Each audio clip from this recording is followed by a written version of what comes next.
মুর্শিদাবাদে বিজেপি কংগ্রেস ছেড়ে তৃণমূলে যোগ, একাধিক অভিযোগে বিজেপি ছাড়লেন বুথ মণ্ডল সভাপতি।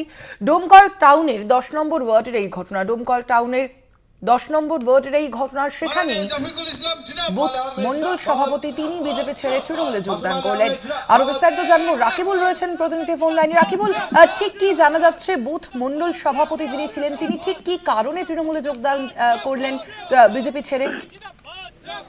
দেখো, তৃণমূলের যোগ দেওয়ার যে মূল কারণ তিনি জানিয়েছেন সেটা হচ্ছে বিজেপির বিরুদ্ধে একাধিক অভিযোগ তিনি তুলেছেন এবং একাধিক অভিমানেই কিন্তু বিজেপি ছেড়ে এই তৃণমূল কংগ্রেসে যোগদান করেছেন। 10 নম্বরের যে তৃণমূল নেতৃত্ব ইউসুফ সেলিম তার নেতৃত্বে এবং টাউন সভাপতি কামরুজ্জামান মণ্ডলের হাত ধরেই কিন্তু এই তৃণমূল কংগ্রেসে যোগদান করা তার। এবং তিনি যেটা জানাচ্ছেন যে এই পশ্চিম বাংলায় উন্নয়ন করতে গেলে মমতা বন্দ্যোপাধ্যায়ের উন্নয়ন সামিল হওয়াটা একান্ত প্রয়োজন এবং পাশাপাশি যে বিজেপিতে ধস, সেই ধসে আগামী দিনে এই বিজেপি না থাকতেও পারে এমনটাই কিন্তু সম্ভাবনা তিনি করছেন, যার কারণেই মূলত তিনি এই তৃণমূল কংগ্রেসে যোগদান করেছেন ডোমকল টাউন 10 নম্বর ওয়ার্ড থেকে। এমনটাই কিন্তু তিনি জানিয়েছেন। তিনি বুথের মণ্ডল সভাপতি ছিলেন এমনটাই তিনি জানাচ্ছেন এবং তিনি পাশাপাশি আরো শতাধিক কর্মী সমর্থক তিনি নিয়ে এসেছেন এমনটাও কিন্তু টাউন তৃণমূল কংগ্রেসের সভাপতি কামরুজ্জামান মণ্ডল